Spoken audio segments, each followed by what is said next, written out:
훈령이다가죠. 훈령. 이게 누가복음 2장에 보면은 2장 1절. 그때에 가이사 아구스도가 영을 내려 천하로 다 호적하라 하였으니, 그때에 가이사 아구스토가 영을 내렸다는 거예요. 어디에? 천하에 호적하라고. 이게 바로 훈령이에요. 그런데 예루살렘 공의회에서 마련한 기독교인들의 신앙 기준과 삶의 원칙을 말할 때 바로 이것이 적용되는 거예요. 이 훈령이라는 게, 이 규례가. 그래서 규례는 그 당시 개종한 이방 그리스도인들과 유대인 출신들 그리스도인들에게 신앙 기준을 마련하면서 그들이 예수 믿지만 무엇이 참된 것이며 어떤 것이 참된 삶인지 몰랐던 사람들에게 올바른 삶의 기준을 정해주는 거죠. 가르쳐주는 거죠. 그게 바로 뭐라고요? 규례. 이렇게 살라. 사도행전 15장에서 그 베드로와 야고보가 규례를 정해준 거 아니에요. 거기서 내가 복음을 전할 때, 예수의 복음을 전할 때 율법을 지키라 소리 안 했다. 복음을 전하니까 그들이 성령을 받더라. 믿음이 들어가더라.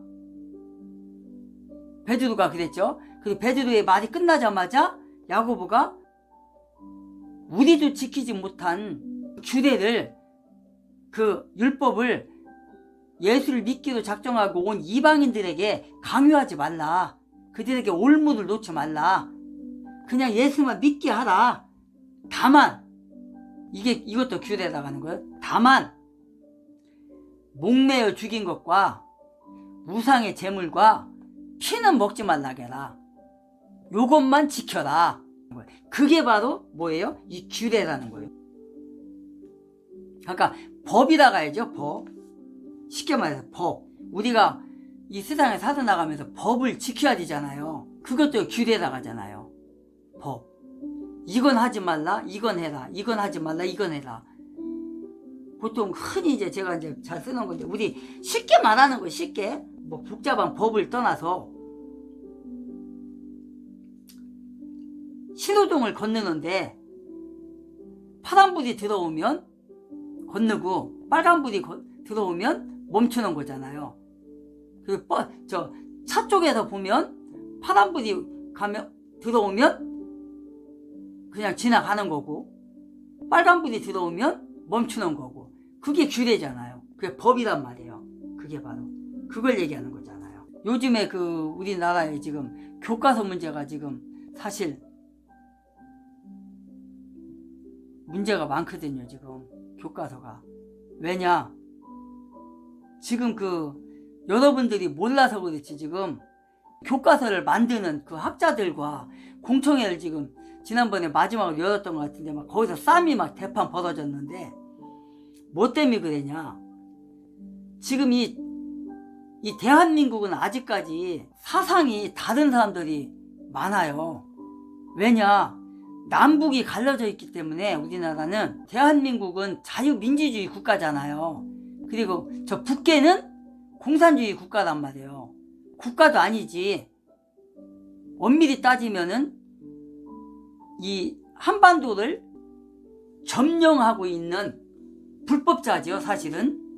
그게 그래서 괴뢰라고 하죠. 괴뢰. 그것도 괴뢰. 그래서 북한을 향해서 우리는 괴뢰라고 그래요. 헌법에 그렇게 나와 있어요. 괴뢰. 불법적으로 점거하고 있는 괴뢰. 자, 어쨌든 북계의 김일성 사상, 공산 사상을 따르는 북계와 남쪽 자유민주주의 대한민국과 지금 사상적으로 지금 대립관계에 있잖아요. 그러다 보니까 대한민국에서 살면서, 그러니까 북계 김일성에게 포섭이 돼가지고 간첩질하는 그런 자들이 지금 우리나라에는 10만 명 이상이 지금 살고 있단 말이에요. 그게 바로 종북자들도 있고 간첩도 있고 그래요. 지금 여러분들이 보다시피 특정 정당에는 지금 종북 세력이 지금 절반이 넘지요. 지금 한 70%가 돼요. 그 사람들은 뭐예요? 우리나라 법을 따르는 게 아니라 저 북계 김일성이 사상을 따르는 자들이에요. 그들은 절대 자유민주주의라고 안 해요. 그냥 민주주의라고 그래요. 자, 그러면은 자유자를 빼고 민주주의라고 해보자고요. 북계에도 민주주의 국가예요. 북계에도, 우리나라도 자유자만 빼면 민주주의 국가고요. 북계에도 민주주의 국가예요. 아니, 북한 헌법에 그렇다니까? 조선인민민주주의 국가잖아요. 조선인민민주주의. 그래서 조선만 빼면 민주주의예요. 거기도. 우리도 자유 빼면 그냥 민주주의. 왜 저들이 자꾸 자유를 뺄라고 하냐? 갖게 만들려고 하는 거예요. 그러면서 저들이 뭐라고 그래요?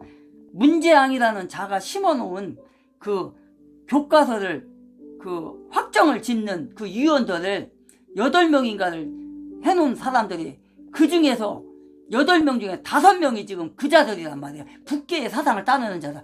그 자들이 지금 계속해서 3명의 위원은 자유자를 넣어야 된다. 우리나라는 자유민주주의 국가다. 근데 5명은 다 문재앙이 세워놓은 박아놓은 그 자들은 뭔 소리냐? 우리나라는 자유민주주의가 아니다. 그냥 민주주의 국가다.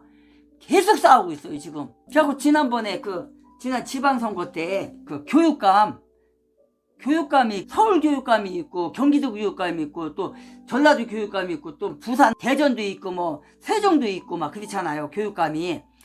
근데 어제 그저께 충청도에서 최종적으로 공청회가 그게 마지막이었는데 거기서 사회를 본 자가 누구냐면 세종시 교육감으로 출마했다가 떨어진 놈이에요. 그놈이 사회를 봤는데 그놈이 끝까지 우기면서 자유자 빼야 된다고 학부모들이 거기서 공청회 왔다가 학부모들이 왜 자유를 빼냐, 왜 내 자식이 왜 자유를 빼고 왜 그냥 민주주의를 공산국가 그걸 배우냐, 그거 갖고 이제 거기서 막 싸우게 된 거. 대판 난장판이 됐어요. 거기서 좌파와 우파가 막 자유를 넣어야 된다, 자유를 빼야 된다.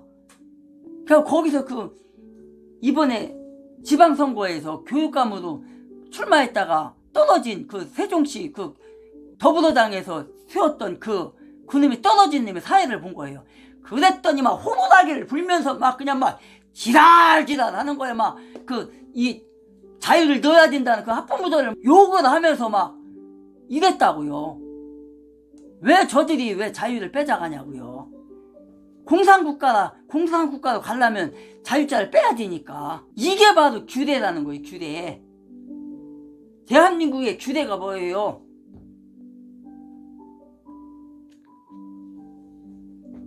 우리나라 규례, 헌법, 그게 뭐예요? 자유민주주의.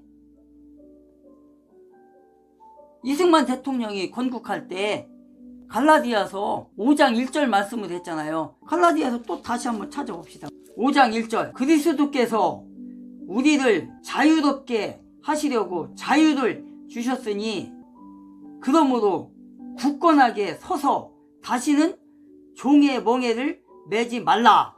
이 말씀 가지고 이승만 대통령이 1948년 8월 15일 날 건국한 거예요. 이 자유 이걸 가지고 하나님의 말씀으로. 그런데 김일성 주사파들, 얼마 전에 윤석열 대통령이 종북 세력과는 합치를 못한다 그랬잖아요. 선언했잖아요. 종북 세력들은 이 자유를 없애자는 거예요. 왜 자유냐? 우리는 공산국가다, 사회주의국가다 그러는 거잖아요 지금. 그런데 전라도 사람들은 98%가 이 자유를 빼자, 우리나라는 자유민주주의 국가가 아니다, 그냥 민주주의 국가다, 지금 그러는 거 아니에요. 뭐예요? 김일성 사상을 따르자는 거예요 지금. 이게 바로 규례인 거예요. 당신들 자녀들이 공산국가에서 사냐 아니면 자유민주주의 국가에 사냐, 이게 달린 거예요 지금. 이 교과서에서 지금 남침도 삭제했었고요. 자유도 삭제했고요. 그 다음에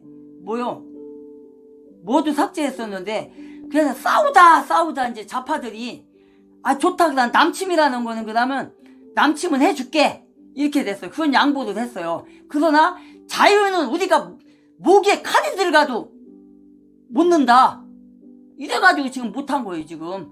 그래서 이번 교과서는 내년 3월부터 배우는 거는 자유자가 빠진 그냥 북계도 민주주의, 대한민국도 민주주의, 이제 구별 없이 배우는 거예요. 그러다 자네들 나중에 커서 갑시다 하면 끝나는 거예요. 그런 나라에서 당신들 자녀들을 살게 하고 싶습니까? 당신들의 손자, 손녀들을 살게 하고 싶습니까? 규례가 이렇게 무서운 거예요. 규례가. 하나님의 규례는 뭐예요?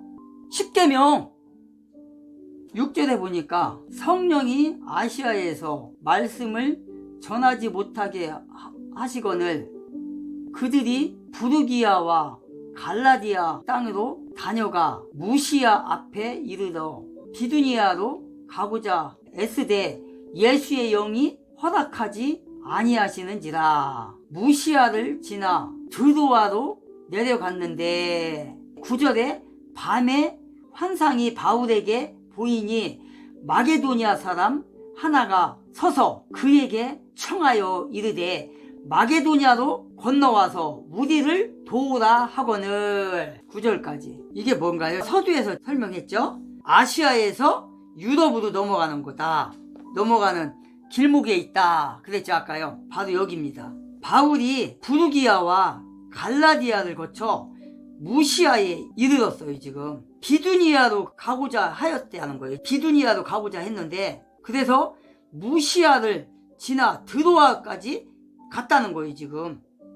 그런데 거기서 예수의 영이 막았다는 거잖아요. 왜 막았다는 거예요? 6절에서 성령이 아시아에서 말씀을 전하지 못하게 하시거늘. 말씀을 못 전하게. 여기가 아시아잖아요 지금. 아시아에서 예수의 영이 말씀을 못 전하게 지금 막은 거예요. 여기서 봐도 복음이 이제 어디로 퍼지는 거예요? 유럽으로 이제 확산이 되는 거예요. 여기에서 갈림길인 거예요. 아시아에서 유럽으로 퍼져나가는 복음. 그러기 위해서 예수의 영이 지금 막은 거예요. 이 부르기아 땅에서, 비두니아 땅에서 예수의 영이 못 가게. 하나님의 복음의 역사가 이제는 무시아, 소아시아에서 이제는 국경을 넘어 유럽으로 이제 마게도니아 첫 성을 가게 되는 장면이 나오거든요. 이제요. 그 마게도니아 첫 성이 바로 유럽인 거예요. 그곳으로 이제 예수의 영이 몰아가는 거예요. 사도 바울을 지금. 그래서 바울은 아시아에서 복음을 전하려고 했지만 예수의 영, 성령께서 그것을 막았다. 그리고 바울과 신라와 디모데를 유럽으로 가게 했다. 그래서 바울의 전도 여행이 이제 자신의 일방적인 계획에서 이제는 예수의 영이 이제는 이끌어가는 거예요. 이제 그래서 예수의 영이 인도하는 대로 이제 오직 하나님의 계획과 그분의 영의 인도하심을 따라서 이제 복음을 들고 유럽으로 이제 넘어가는 거예요. 이제 그래서 하나님께서 바울에게 아시아로의 여행을 막으면서 우선적으로 어디로 가는 거예요? 이제요? 유럽으로 넘어갔다. 그래서 유럽이 먼저 복음을 받게 되는 거예요. 전 세계적으로 볼 때 아시아권과 유럽권으로 좀 나눠져 있죠. 아시아와 유럽으로. 유럽이 역사 공부하는 사람 더 잘 알겠네. 그런 지역. 그쪽으로 복음이 전해지는 거예요. 자, 그 다음 왜 하나님께서 아시아에서 복음을 전하지 못하게 하고 유럽으로 갔냐?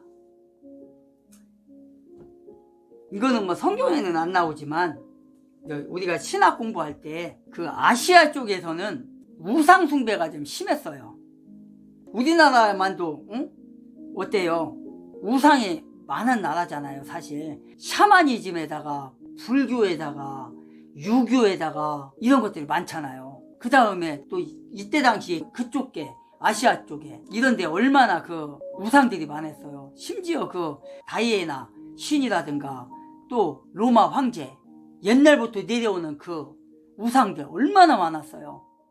그러니까 하나님께서 안 먹히니까 일단은 그러니까 유럽을 일단 복음화 시키고 다시 이제 아시아권으로 들어오게. 지금 그래서 다시 이제 아시아권으로 들어왔잖아요. 그래서 그때 언제야? 70년대 이제 한국으로 오기 전에 중공에도 먼저 왔죠. 사실은 중국을 거쳐서 그 다음에 일본을 거쳐서 그러니까 우리나라로 온 거죠. 그래서 그 유럽으로 간 복음이 어떻게 됐어요? 영국으로 해서 그 다음에 영국에서 이제 그 로마로 해서 그 다음에 또 어디로 갔어요? 저기로 갔죠. 아메리카, 미국으로 갔죠. 그 무슨 폴라오? 그쵸. 그 청교도들이 그쪽으로 그 여왕의 그 핍박에 못 이겨서 그쪽으로 간 거잖아요. 그래서 미국을 복음화 시켰고 그 다음에 그 선교사들이 이제 세계로 퍼져갖고 복음을 전했고 그 복음이 바로 우리나라로 온 거잖아요. 그때 당시에 엄청난 그때 흥선대원군 때 그때 얼마나 그 무렵에 많은 사람이 죽었어요. 그때 당시에 그 이전에도 그랬고 많은 선교사들이 불태워 죽였고 원산만 저쪽으로 오다가 그냥 배에다가 불질러갖고 타 죽으면서 성경책을 던져가지고 바닷가로 던졌는데 그 원산이 있는데 그 교회가 지금 김일성 동상 세워진 집 그 자리가 바로 산정현 교회가 바로 거기거든요. 거기에다가 지금 김일성 동상을 만들어 놓은 거예요. 지금 그 교회 자리에다가 거기서 이제 그 교회가 최초의 교회인데 거기서 이제 그 선교사들이 배 타고 오다가 배에다 불 지르는 바람에 성경책을 던지고 나서 거기에 불타 죽고 그래갖고 어떤 사람이 그걸 그 성경책인지도 몰랐지 그걸 주워다가 벽지도 이제 쓴 거예요. 그거를 나중에 보니까 그게 성경책이었던 거예요.